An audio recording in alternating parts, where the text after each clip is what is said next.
Peace, brothers and sisters. This is High Priestess Sister Arcola Soldier.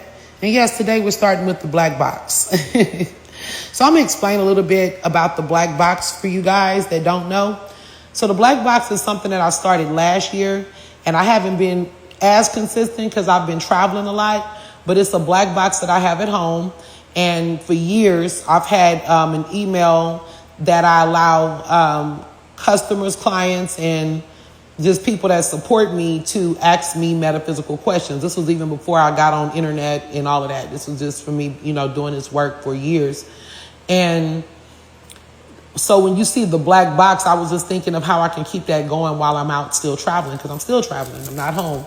So the way I'm doing it now is through this image of the black box, okay? So, the cube represents the planet Saturn, and that's all I'm going to say on that for now. And the black box holds the metaphysical question of the week. I was doing a show called Metaphysical Monday for 2 years. We will be going now into the end of middle of the second year. And I wanted to keep the black box question going. I did change the format of the show. I used to have people come on as guests. I'm no longer doing it on a weekly basis with guests on the show, but I will continue to present a Metaphysical Monday black box question, and I will be doing metaphysical bills.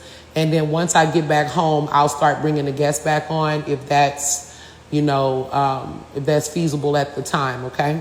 So let's go ahead and get into this build.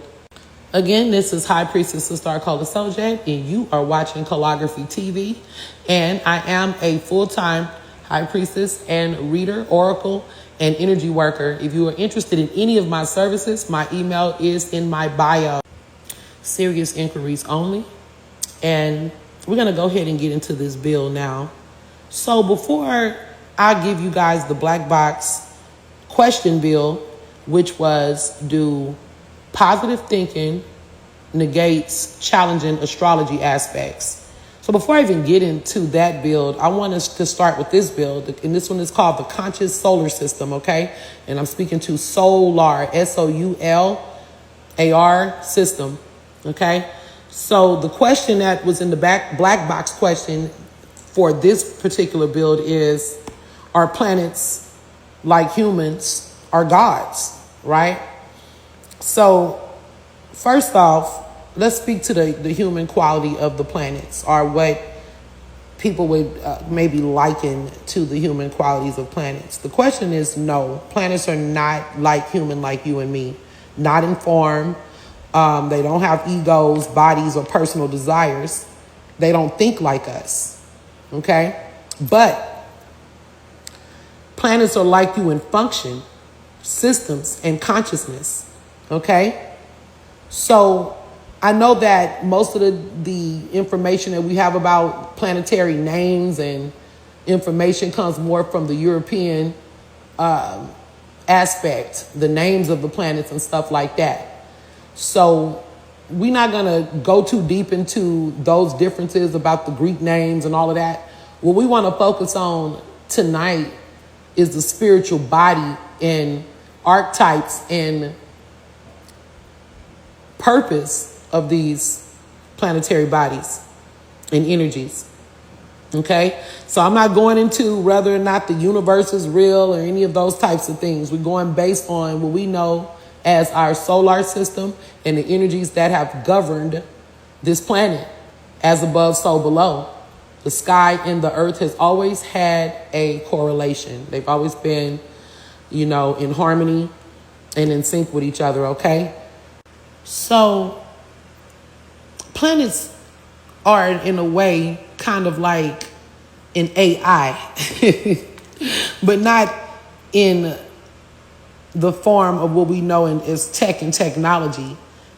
So yes, we have similarities to the planets. In fact, they're actually older intelligences that operate more like divine servers or dimensional archetypes. And they are conscious circuits, frequency beings, karmic regulators, and cosmic mirrors for soul evolution. They don't feel, they reveal. Okay? They don't decide, they deliver. So these are like markers when you want to refer back even to how the Bible say that the stars are markers, and the cosmos are markers for times and seasons, so we can, kind of decipher what time of the year we're in and what's going on. And, and it's deeper than that. It's not just, what's a marker, right?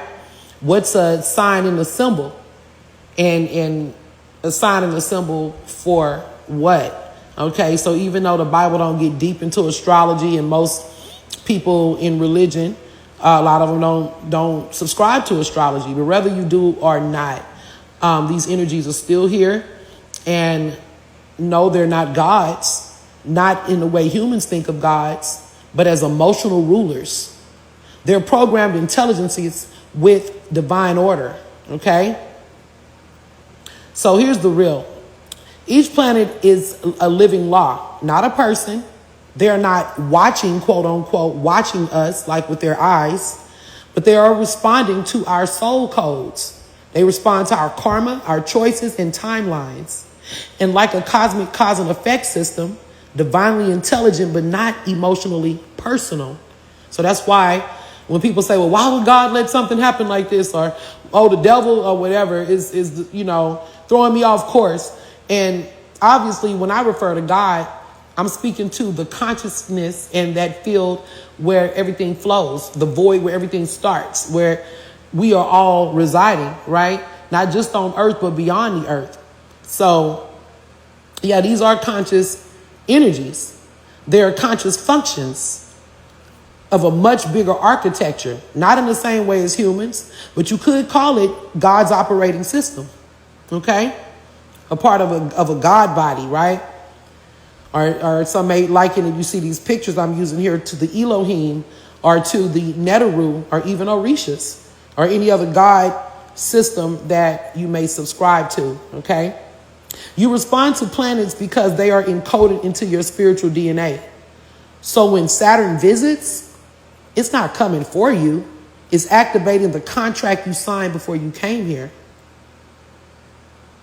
See, planets are spirit codes in motion. They don't like or dislike. They just fulfill.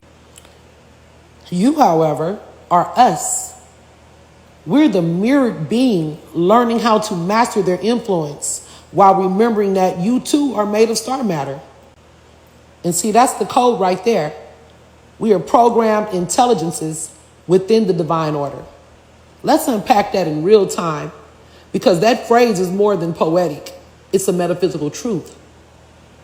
The planets as programmed intelligences, they're not random spinning rocks. They're divine systems of law, living blueprints set into motion by the original source, the void, the first spark of consciousness. But this source upholds the structure of reality across time, dimension, and incarnation. Let me say that again. They are not just random spinning rocks when we speak to planet and cosmic bodies. They are divine systems of law, living blueprints set into motion by the original source to uphold the structure of reality across time, dimension, and incarnation. Each planet runs on a specific frequency, governs a particular law or principle, interacts with soul-based or encoded resonance, and has no ego, but possesses perfect memory and karmic function. It's like a cosmic justice system meets energetic architecture. So here's an example. Saturn. Saturn doesn't punish you. It executes order based on the contracts your soul agreed to. It activates lessons, delays, boundaries, and maturity codes. If you resist, it tightens. If you align, it builds legacy. It never forgets, it never guesses, and it never rushes, and it never misses. Always watching the clock, okay? Why? Because Saturn is not deciding, it's fulfilling the program. Does that make sense, you guys? Now, of course, we're going to build deeper. I'm taking my new audience slower into deeper metaphysical builds because I'm not even sure if you guys are here for the metaphysics or the sermon, but it don't matter because it's all in order, okay? So you guys just follow me and keep watching, and then you guys will see where I'm going with the build, okay? So program equals divine precision. They are not AI in the tech sense, but they are ancient spiritual intelligences written into the fabric of this dimension and beyond. One of my friends, shout out to Do the Knowledge Radio, refers to AI as ancestral interruption. And I like that. So in that sense, it goes back. Ancestors, that's the DNA, right? A written code that has been with us since the beginning of time and beyond and will continue to be. Okay? So when we think of the planetary intelligences, think celestial algorithms, spiritual regulators, cosmic executors. Okay? They're not here to love you. They're not here to hate you. They're here to hold divine order in place, and that's it. So what does that mean for you and me? It means we are a living variable within a planetary system of law. You can't control the planets, but you can master your response, work your alignment, and live in sacred relationship with their programming. And once we come into understanding of these truths and these energies, it would be much easier to understand when we have challenges on the planet, when we are going through heartache, hardship, and even divine blessings. And the more we understand that, the more we will find peace, fulfillment, understanding, and achieve our goals. So I'm not going to go on too long, but I'm going to definitely be building deeper. My deepest builds are going to be on Mondays, Metaphysical Monday. And yes, so I'm going to be doing a mixture of esoteric, like light esoteric builds, inspirational talks, but also heavy metaphysics for those that's here for it. Okay. So I thank you guys for watching and tapping in. Once again, this is High Priestess Sister Arcola Souljet, the spiritual doula of the underworld and the priestess of the new Souljet healing community. I welcome all you guys to Calligraphy TV and stay tuned for more.